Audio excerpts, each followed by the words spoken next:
Hello. So first of all, can everybody hear me? Because I have challenges with large rooms and a soft voice. So everybody good? Okay. Velma Danielson, Senior Project Manager with Blanton and Associates, and I first of all want to say thank you to the Summit Planning Committee and to Leah for asking me to be a part of this year's summit. It's a great honor. So I've been asked today to talk about how we consider these areas that aren't covered by districts in the DFC joint planning process, and in particular, I think how we get them involved as well. You know, I think this particular topic, along with the topic that James and Quinn covered, are kind of ripe for discussion. You know, in the first 3 cycles of planning, we've been focused on the basics and fundamentals and changes to the process. So I think we're now at a point where maybe we're a little more settled in the process until there's more changes. And we can actually focus on these issues and topics that I think have been out there for a while, and we've kind of been nibbling around the edges and haven't had a chance to focus on them. So again, I think the time is right. I'll be talking about these areas in GMAs that don't have a district, and I think for a while we've been struggling about what to call them. Some people call them white zones or white areas, and I think we thought, well, that's maybe not a PC thing to say. And then I've heard recently unprotected area references to these areas. So for the purposes of my talk today, I'm going to refer to these as non-district areas. And when I say non-district, I'm referring to either a GCD, a groundwater conservation district, or a subsidence district as well. So this is the most recent map from the Texas Water Development Board's website, and it shows you all of the 16 groundwater management areas in the state in the black outlines, and includes all of the districts in all of the bright colors. Where you see those areas with no color, those are the areas that are the topic of this discussion today. Of the 16 groundwater management areas in the state of Texas, only one is completely covered by districts, and that's GMA 9. And that's a fairly recent development when the Southwestern Travis County Groundwater Conservation District was created in 2019. So that tells you, yay. So that tells you that this issue of how we incorporate, consider, involve these areas in joint planning is a pretty common topic across the state of Texas. So whenever we start to think about issues like this, we kind of dial back to, okay, what does the statute say? What do the development board's rules say? Where is there some guidance for us? So section 36108D of the Water Code essentially says that every 5 years, districts in a GMA have to develop DFCs for the relevant aquifers in the management area. There's no distinction in the statutory language with regard to areas that are covered by a district versus those that aren't covered by a district. The Development Board's rules continue to supplement this conversation with developing DFCs for relevant aquifers in their rules. Again, no distinction in that discussion with regard to areas that either are covered by a district or versus those that aren't. We then look to the Development Board's website and their guidance documents. There's something that provides maybe some helpful information there, and essentially they provide really good guidance documents to help with some other parts of the process, but there's really no clarification for the issue that we're talking about right now. There is one other reference in the code with regard to how we maybe involve these areas in groundwater management, and this is section 35020 related to public participation in the groundwater management process. And essentially this section of the code says that it's a policy of the state to encourage public participation in the groundwater management process in areas within a management area that are not in a GCD.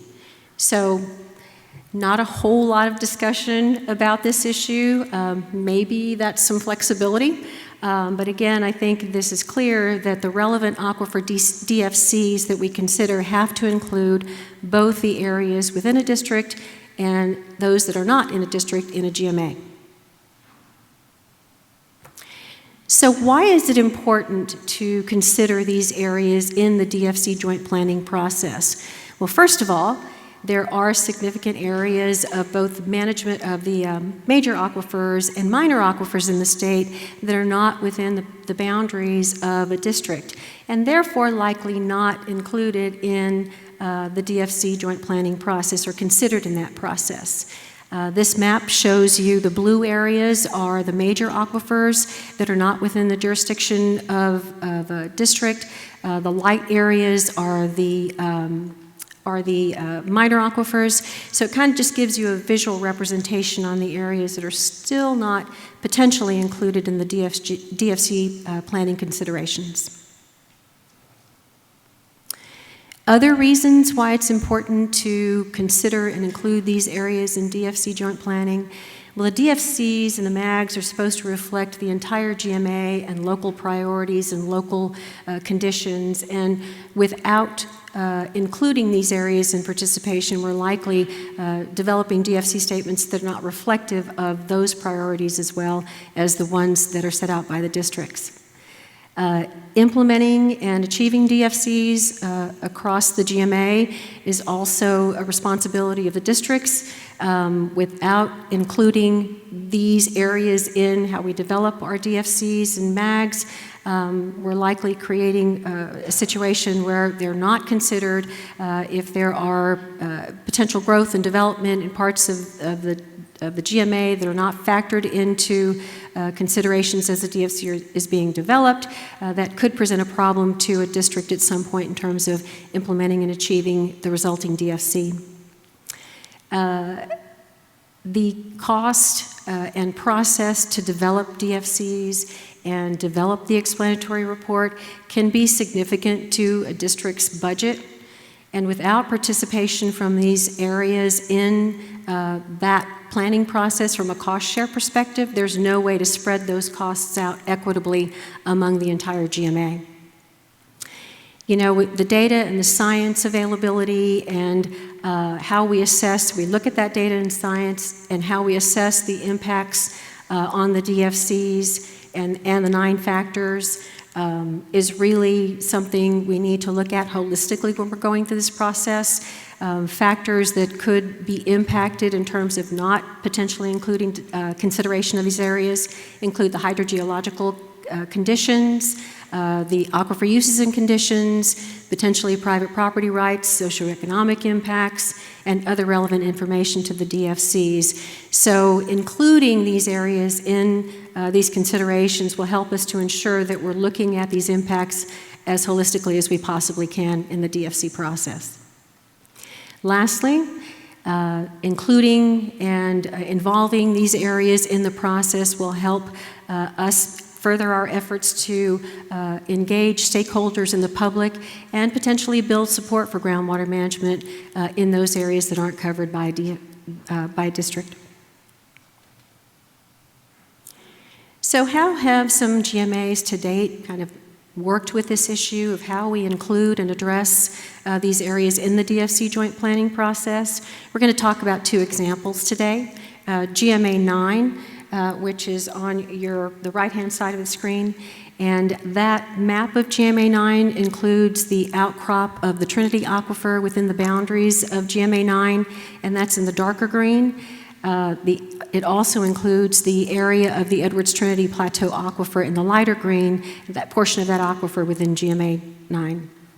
GMA 14 is the map on your left, and that area in yellow reflects the outcrop, the extent of the outcrop of the Gulf Coast Aquifer within GMA 14.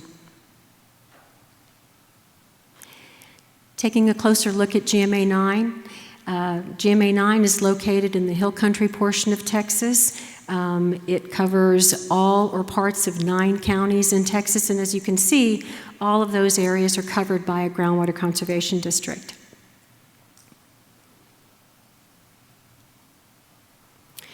So because of strong desire to protect the hill country, protect the springs in the hill country, also all of the growth and development that has occurred, public involvement, outreach, interest in joint planning has been a priority and been a demand, actually, in the GMA 9 area from the get-go. GMA9, in response to all of that interest in groundwater management and the DFC process, created a methodical process for engaging the public and stakeholders. They met several times per year, moving their meetings throughout the GMA, not just in the districts, but throughout the GMA to get public involvement and encourage public interest in the process. They met 6 times specifically for the purpose of getting public comment on the DFC process as well. They created a technical advisory group that consisted of GCD members or district members and non-district members, and had them meet to help support their DFC development process. And all of these meetings were open to the public, and the public was offered an opportunity to provide comment along the way. They also engaged in the University of Texas Graduate School project. It was about a 1-year project where members of the project team went out and interviewed stakeholders, not just district stakeholders, but stakeholders throughout the GMA, and got their perspectives on resource management policy, water demands, population growth, and potential impacts to the resources. Ultimately, the report determined that there needed to be more coordination between the Texas Water Development Board and GMA9 and other governmental entities, but they did conclude that GMA9 was doing a very good job of reaching out to all of the stakeholders in the region to inform them about the joint planning process. In 2016, when GMA9 began the 2016 process, there were 2 areas that were not covered by a groundwater conservation district. There was a portion of Comal County and a portion of Western Travis County that were not covered by districts. The GMA9 chairman, Ron, reached out to county officials to inform them about the planning process initiation and invited them to serve as in advisory capacities on the Joint Planning Committee. Both of those counties accepted those invitations. They sat on the committee, they attended meetings, they reviewed the draft ER, and also had input into the proposed DFCs.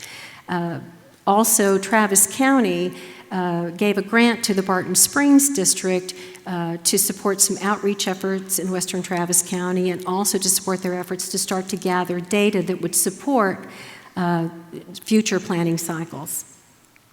As they did, in the 2011 cycle, GMA9 continued to hold numerous meetings, held those meetings throughout the GMA, continued to engage the services of a technical advisory committee that consisted of member GCD representatives and non-member GCD representatives, and they also created other ad hoc committees to support their efforts to develop DFCs.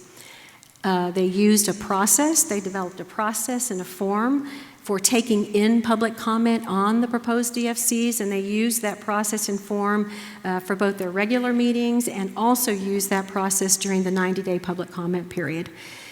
And lastly, Chairman of GMA9 created an email list, and anyone who said they wanted to be added to this email distribution was added to the list, where he provided copies of meeting notices and also any other information relevant to DFC joint planning. Looking to GMA 14. GMA 14 is located along the Texas Gulf Coast. Management in this, as I said earlier, management in this GMA focuses primarily on the Gulf Coast aquifer system within this boundary. There are 20 counties that comprise GMA 14. All but 5 of those counties are covered by groundwater conservation districts. Districts. There's some subsidence districts in there. For the 2016 planning cycle, the groundwater districts, the subsidence districts, and stakeholders from 2 of those 5 counties, Chambers and Washington counties, participated in joint planning. The stakeholders provided input. They were in an official capacity, but they provided data and input that was critical to completion of the DFC joint planning process. Their participation was achieved by actually district members reaching out to representatives of those counties to hopefully engage them in the process. Again, all but 2 of the 5 ultimately engaged in the process. And I think it was noteworthy, the GMA 14 report actually addressed how they outreached to these non-district areas, how those 2 counties participated in the process, and also expressed some concerns that they had by the non-participation of the 3 counties that opted not to participate, and one of those being just the financial burden that the process placed on the districts who were supporting the effort financially because they had no choice but to actually, complete the DFC joint planning process. In the 2021 cycle, the districts, subsidence districts, and Washington and Chambers counties continued their relationship to work jointly together on joint planning, but they formalized the relationship in the form of an interlocal agreement. Again, it talked about their agreement to work together, but more significantly, formalized their relationship to actually commit to cost sharing for the report, the process, and the expenses. So building upon what we've kind of talked about, practices of GMA 9 and GMA 14, and kind of looking at some other planning processes and public involvement practices there, what are some of the things that GMAs could maybe consider doing in this round of planning? First of all, I think we're at a perfect time to be having this conversation because we're just really getting started in the process. I think it's a perfect time for the GMAs and the districts in the GMAs to consider how they want to outreach not only to the public in the process, but also to the areas where there's not a district in those GMAs. Before they do that, though, I would think it might be good to give some thought to the types of roles that the GMA wants to offer to these non-district areas to participate in the process. Serving in an advisory capacity, do they offer them non-voting member status? Is there some potential to discuss maybe some funding or some other in-kind service contributions to help support planning? And as we saw in GMA 14, maybe there's an opportunity to offer or to consider entering into an interlocal agreement to formalize the relationship. One thing that GMA 9 has already kind of moved in the direction of for this round of planning at the leadership of the Hayes Trinity Groundwater Conservation District, they held a public forum. And the goal of the forum was to provide anyone who had an interest in the joint planning process with the opportunity to come and learn about the process. I think, we're 3 rounds into this process. I think those of us in the business kind of tend to forget that not everybody is familiar with the terminology, the deadlines, just the whole process and how it plays out. So the Hayes Trinity District Forum was really a good opportunity to lay out some of those fundamentals for the public and stakeholders. And they had membership or representatives from the development board speak. I know the chairman of GMA 9 spoke, and there were others on the agenda as well. So something like that could go a long way towards building engagement and awareness of the DFC joint planning process. One other thing to consider might be at the initiation of this planning round, holding a couple of meetings just for the sole purpose of letting people come and share their thoughts. It would, you're probably going to hear maybe some of the same conversations and comments about the DFCs that you heard towards the end of the last round. But between now and when you hold your public meeting, there may be some other issues that come to light. And I think it goes a long way towards building trust and confidence in the joint planning process if people feel like they have that opportunity to come and engage early rather than maybe just later on in the process, and certainly through the 90-day public comment period. And for the planning process, I'd encourage you to think about how you're going to share information with the non-district areas and also with the stakeholders. I think we sometimes forget that people don't regularly go visit the Secretary of State's office website and look for postings. Some people may not, automatically or regularly check GCD websites as well. So I think if it's a simple email, a simple e-blast out to them, letting them know where information, or it's posted, or there will be a meeting, or here's a link to where a draft of something is, could go a long way again towards just building awareness and building confidence in the process. I think another thing, early on, think about how these non-district areas are going to factor into the technical analysis and also the factor considerations. So again, we make sure that the resulting DFCs and the MAGs are as holistic as we possibly can make them and implementable.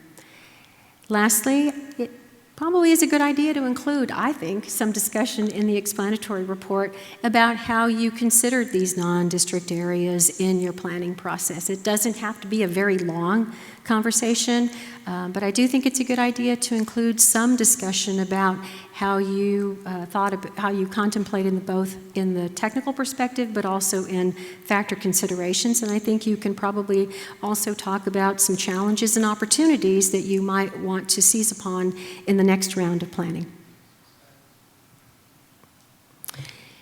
That's all I had. I thank you for your time this afternoon.